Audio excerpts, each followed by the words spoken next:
Épisode 4 des Vents du Globe et aujourd'hui on rentre dans le vif de l'action. Martin, il y a une grosse dépression qui est en train d'arriver sur la tête de la course dans les mers du Sud. Qu'est-ce qui se passe? On a là une dépression très creuse qui s'approche des concurrents. Cette dépression-là, elle va générer des vents qui sont quand même très forts.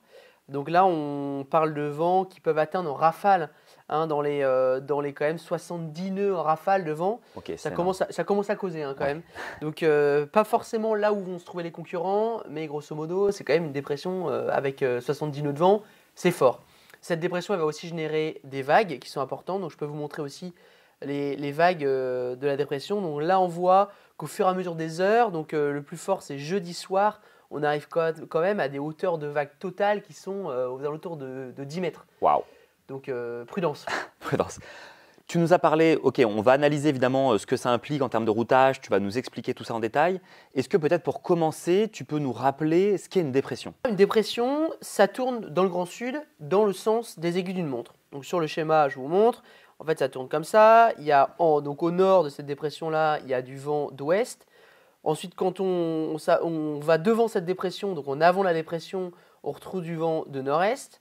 Ensuite, ça continue de tourner, évidemment, autour du centre où il y a moins de vent. Ça va être intéressant parce que, voilà, on a mes petites flèches dans le sens des aiguilles d'une montre qui indiquent mes flèches la direction du vent autour de cette dépression. Et au centre, à ce niveau-là, il y a une zone où il y a beaucoup moins de vent. En fait, c'est un peu l'œil du cyclone, en gros. Voilà. En balayant la flotte d'ouest en est, elle va influencer les trajectoires des concurrents, elle va influencer la direction du vent que vont subir les concurrents du Vendée Globe, et ils vont rencontrer, au fur et à mesure de l'avancement de cette dépression, de la mer de plus en plus forte, du vent de direction et de force variable, et du coup ils vont devoir s'adapter, mais malheureusement, ils vont subir un peu le déplacement de cette dépression. Elle a l'air très grosse cette dépression, Martin. Est-ce qu'il y a une différence entre ce qu'on connaît nous en Europe et dans l'hémisphère nord avec ces dépressions-là qu'on voit dans l'hémisphère sud?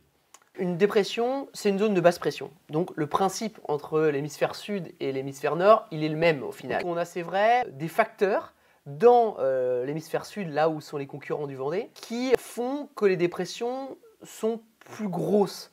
Pourquoi? Parce que déjà, il n'y a pas de terre et qui freine un peu le déplacement de ces phénomènes. Aussi, il y a une grosse différence de masse d'air entre des zones subtropicales un petit peu au nord et ces zones très froides de l'Antarctique tout au sud. Ok. Ces différences de masse d'air, en fait, elles vont catalyser un peu le phénomène dépressionnaire et elles vont créer en fait un peu des monstres, des dépressions monstrueuses qui vont se déplacer d'ouest en est en balayant toute la zone. Ces concurrents vont subir un peu le chemin de ces dépressions et il faut faire attention à ne pas se faire croquer par des grosses dépressions comme ça, quoi. C'est quoi les options des concurrents face à cette grosse dépression? Effectivement, là on remarque deux options. Une sud avec Charlie et Seb et une nord avec grosso modo Johan et Thomas. La différence entre ces deux routes. La première, l'option sud. L'option sud, ce qu'ils vont essayer de faire les concurrents, ils vont devoir jongler entre rester dans le centre donc, de cette dépression qui est là, pour avoir des vents un peu plus faibles que dans la zone qui est ici, où là il y a des vents très très forts, ici. Voilà. Et en fait, ils vont devoir donc accompagner le mouvement de ce centre vers l'est. Mais le problème, c'est qu'ils sont coincés entre cette zone de vent faible et la zone des glaces qui est située à peu près ici. Ouais, ils n'ont pas beaucoup d'options. Ben non, parce qu'entre le vent fort au nord, la mer au nord et le déplacement de ce centre dépressionnaire qu'ils vont devoir suivre, ils sont quand même un peu contraints. Alors il faut moins de routes, bien évidemment. Mais c'est plus court. Ouais, c'est plus court. C'est plus court que la route nord. Mais par contre, je pense que c'est un peu plus risqué et aléatoire que la route nord. La route nord, je rentre dans le détail de cette route nord. Thomas, Johan, eux, ils vont passer par le nord de cette dépression avant de glisser vers le Win. Ok ? Donc eux, ils vont aussi avoir du vent. Ils vont avoir du vent qui va venir de ouest-sud-ouest, donc au portant. Donc ils vont accompagner cette zone-là. Mais s'ils se disent à un moment donné, ah non, non, non, moi je ne veux pas aller dans 8 mètres de creux, parce que c'est le cas, hein, il y a 8 mètres de creux autour du centre dépressionnaire. Si je ne veux pas aller dans de la mer aussi forte et que je ne veux pas avoir 50 nœuds de vent, qu'est-ce que je fais? et ben moi, je peux dégager vers le nord. Hmm. Chose qui est plus délicat à faire pour les concurrents du sud, comme on l'a dit, bloqués entre le centre dépressionnaire et la zone des glaces. Ces concurrents du sud, pour revenir sur les concurrents du sud, ils vont en fait subir la rotation du vent, donc on l'a vu tout à l'heure mais je le remets, de la dépression dans le sens des aiguilles d'une montre. Donc comme elle passe sur eux, ils vont avoir dans un premier temps du vent travers près, ce qu'ils ont actuellement, travers près. Ensuite, la dépression va progresser, donc le vent va progressivement adonner et ils vont avoir du vent de travers. Et ensuite, comme la dépression arrive et passe sur eux, ils vont avoir ensuite du vent de portant. Ok. Donc un peu de changement de voile, un peu plus de taf que ceux du nord. Rien qu'en termes de routage pur et en distance de parcouru, il y a quasiment 400 000 de plus de routes par l'option nord que par l'option sud. Donc je vous propose de regarder un peu ce que ça donne sur le logiciel Adrena avec le routage. Donc ça, c'est mon routage. Il y a plusieurs routages, je vous explique après comment j'ai géré le truc. C'est le routage depuis la position des concurrents vers un weapon que j'ai placé au niveau du Cap Lewin. Donc les deux options sont là. Une option nord, on l'a vu, et une option par le sud et par les îles Kerguelen. L'option sud d'abord. L'option sud, on a vu la route la plus courte. Cette option-là, elle va en fait suivre la dépression par son centre. C'est-à-dire que Charlie et Seb, ils ne vont pas aller plus au nord parce que c'est là où les vents sont les plus forts. Ils vont rester en fait à la jonction entre le centre de cette dépression, où le vent est plus faible, et le nord de cette dépression, où le vent est plus fort. On le voit sur l'écran, pour suivre le centre, on voit bien qu'ils essayent de chercher à rester en bordure de vent. Donc en rouge, le vent fort, en bleu, le vent plus faible. Ils essaient de rester dans cette bordure-là. Mais si le centre se déplace, et si eux vont moins vite que prévu sur leur routage, qu'ils n'arrivent pas en fait, avec l'état de la mer, avec les conditions de vent rencontrées, s'ils n'arrivent pas à aller assez vite, ils vont se faire rattraper plus rapidement par cette dépression et du coup subir un peu les conditions de vent fort. Je vous parle un peu des différents routages que j'ai fait sur le logiciel, parce que c'est important de comprendre.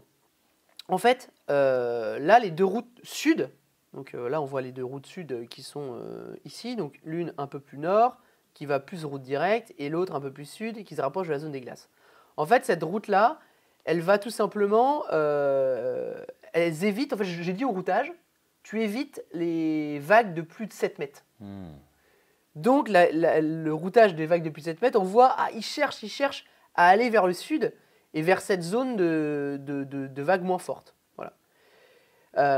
La route nord, empruntée par Johan et Thomas, en fait, celle que j'ai faite ici, elle évite le plus gros des vagues de 7 mètres qui est situé en fait en gros ici. Ça c'est la zone où il y a le plus de vagues. Donc voilà, je mets un petit V comme vague.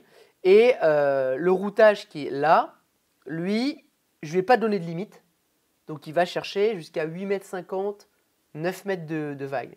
Donc est-ce que les concurrents vont choisir le choix de la prudence et de choisir plutôt la route nord pour éviter ces vagues plus fortes, route sud pour Charlie pour éviter cette zone de vagues trop forte et se rapprocher de la zone des glaces?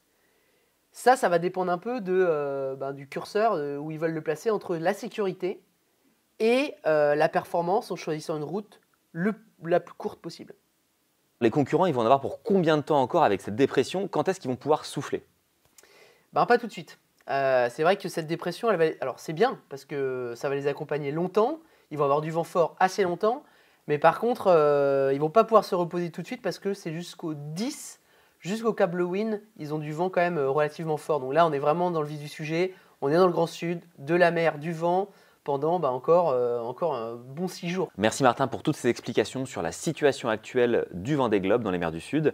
On passe à la boîte à questions. Première question, les marins ont-ils du chauffage à bord des IMOCA pour se chauffer lors de ce passage dans le Grand Sud?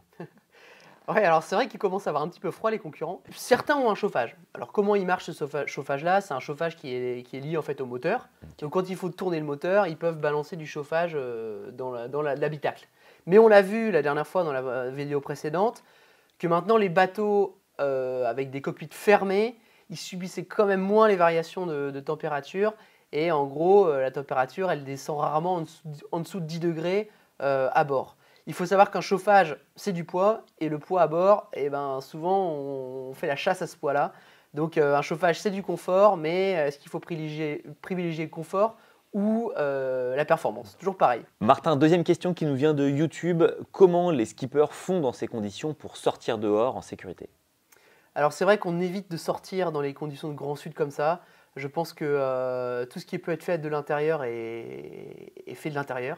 Et quand on doit sortir, on a ce qu'on appelle les lignes de vie sur le bateau. C'est des bouts en fait très solides qui sont fermement amarrés au bateau, qui vont de l'avant à l'arrière, du cockpit à l'avant du bateau, à l'étrave en fait. Et on a des longes, donc des gros mousquetons. Et comme en montagne, hein, on s'accroche à ce bout-là et on peut circuler attaché au bateau de l'avant à l'arrière. Du coup, question subsidiaire, c'est presque plus important qu'un gilet de sauvetage quand on est en solo? En bateau, Ouais. il faut éviter de tomber dans Il l'eau. faut surtout pas tomber. Voilà, faut pas tomber dans l'eau. Ouais. Donc c'est vrai qu'on pourrait se dire, il vaut mieux avoir une longe et être fermement accroché au bateau plutôt que d'avoir un gilet de sauvetage. Donc bah, je pense que le Surtout mieux dans c'est d'avoir une les eau à deux. 10 degrés. Quoi, Ouais, surtout dans une eau à 10 degrés, mais effectivement, quelqu'un qui reste à bord de son bateau, c'est la sécurité, il faut s'attacher. Dernière question, tu nous as expliqué que lié à cette dépression, il y allait avoir des changements de vent et donc des changements de voile de la part des skippers. Comment ils font pour changer les voiles? Est-ce qu'ils vont devoir aller dehors? Alors, ils vont devoir changer de voile. On a vu, les vents vont tourner pas mal autour de cette dépression, donc il va y avoir des changements de voile. En bateau, il faut tout anticiper, surtout dans des conditions qui sont fortes comme ça. Il faut éviter de sortir du cockpit pour changer les voiles. Alors ce qui est bien en IMOCA, c'est que les voiles sont roulées à l'avant, donc on peut rouler, dérouler facilement les voiles sans avoir à aller devant. On peut aussi diminuer la taille de la grand voile en prenant ce qu'on appelle des ris depuis l'intérieur du cockpit. Ok. Donc en fait, si on anticipe bien, il n'y a pas besoin de sortir de la cabine, on peut tout faire de l'intérieur. Ok, s'il n'y a pas de problème, ils peuvent rester à l'intérieur et ça doit bien se passer. Ça doit bien se passer. C'est la fin de ce 4e épisode. Pas de focus sur Virtual Regatta ou eSail4VR aujourd'hui. On le fera sur nos réseaux directement, donc n'hésitez pas à vous abonner au réseau de Martin et à mes réseaux. On vous met tout en description. Petite question quand même aujourd'hui pour vous faire gagner un abonnement eSail4VR et un full pack, et un deuxième full pack aussi. Aujourd'hui, petite question, voir si vous avez été attentif sur ce que vous a expliqué Martin. Est-ce que vous pouvez nous dire en commentaire quelle est la route en tout cas à la lumière de ce que nous a expliqué Martin là aujourd'hui, quelle est la route la plus courte entre l'option nord et l'option sud de la tête de la course? Mettez-nous la réponse en commentaire toujours en faisant une petite phrase et vous pourrez peut-être être tiré au sort décidément la semaine prochaine pour gagner un full pack Virtual Regatta et un abonnement eSail4VR. Évidemment, abonnez-vous et activez la cloche pour être sûr de ne pas louper la prochaine vidéo. Merci à tous, merci Martin. Merci Yann, à la semaine prochaine. À la semaine prochaine.